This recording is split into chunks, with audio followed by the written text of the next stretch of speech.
Eesti Õdede Liit ei jää käed rüppes riigilt lahendusi ootama, vaid on ise innovatiivsete lahendustega välja tulnud. Sel aastal, nagu ka 2 eelneval, toimub Õdede Liidu sünnipäeva nädalavahetus talgupäev Teeme ära, kus tavainimesed saavad minna õdedele appi inimesi ravima. Talguta nädalavahetus aitab leevendada õdede puudust ja suurt töökoormust, kuid pakub osalejatele ka palju isetegemise rõõmu. Rääkige palun sellest algatusest lähemalt.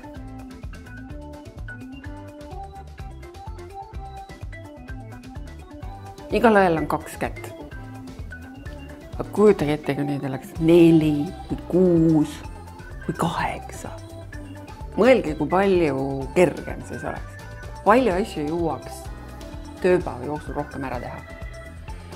Iga õde saab nendel talgupäevadel kaasa võtta oma pereliikme, sõbra, tuttava, sugulase ja kellega koos siis nagu minnakse neid patsiente ravima. Loomulikult toimub kõigile talgupäeval 15-minutiline kiirkursus. See ei ole üldse probleem. Õde räägib, mis kavas on, annab juhtnööre. Loomulikult me õpetame kõik veenist verd võtma. Absoluutselt kõik oskavad veenist verd võtta. Ja üks popimaid talgukohti on alati olnud operatsioonisaal ja sünnitustuba ja see oli eelmisel aastal 5 kätepaari nagu iga õe kohta. Et mujal oleks ka vaja. Ja kui teil ei ole neid peret ja tuttaid ja sõpru, siis kirjutage Õdede Liidule. Nad raudselt leiavad teile õe.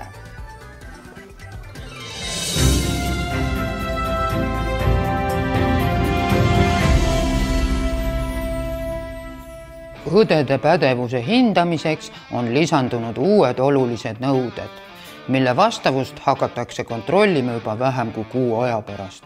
Alates järgmisest aastast peavad õed sooritama ka sportliku katsed.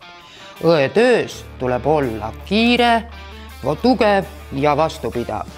Suurt patsientide hulka tuleb teenindada igal õel. Aja peale tuleb atesteerimisel sooritada ka kiirkõnd, trepijooks ja raskute tõstmine. Enim stressi valmistab aga nõelavise. Juhatus otsustas, et sportlike võimete hindamiseks tuleb läbi viia füüsilised jõuvõtukatsed, rebides 50 kilost kangi. Arusaamatuste ennetamiseks otsustas esimesena katseid läbi teha juhatus ise. 3 on juba neist lõpetanud, ülejäänud loobivad veel nõela. Vabatahtlikult loovutas oma käsivarre katseteks Tiina Riistan.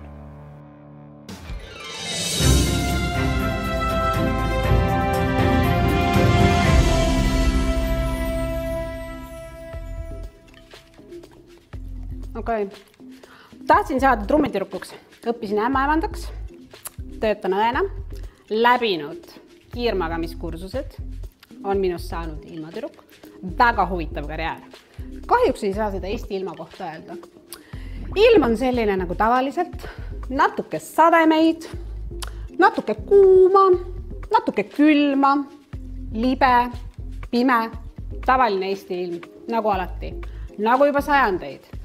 Teatavasti Eesti jäi kliimamuutustest puutumata. Kahjuks, nagu on puutumata ka Eesti tervishoiusüsteem juba sajandeid. Kellele seda ilmateadet vaja on? Me nagunii töötame kõik. Tule ja ole äge täpselt sellisena, nagu sina tahad. Selliselt me oleme. Elagu õed.